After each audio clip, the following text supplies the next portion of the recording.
Sosok Franky korban erupsi Gunung Marapi viral, jenazah keluarkan aroma wangi, penghafal Al-Quran.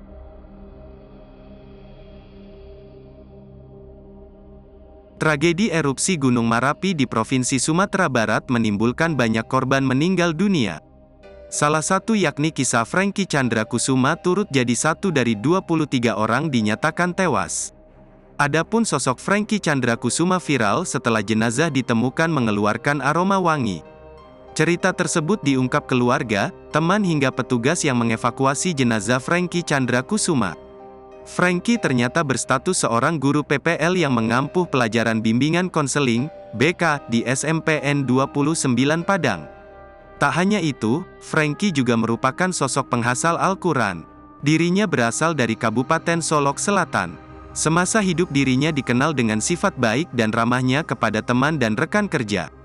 Franky tercatat sebagai mahasiswa Universitas Negeri Padang, UNP. Rencananya Franky akan ikut wisuda pada tanggal 17 Desember tahun 2023 mendatang.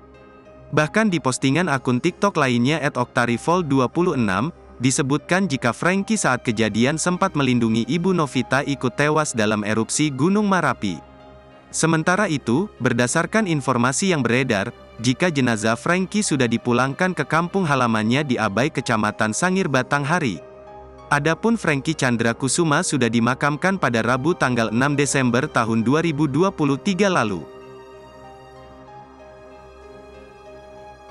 Download Tribun X sekarang, menghadirkan lokal menjadi Indonesia.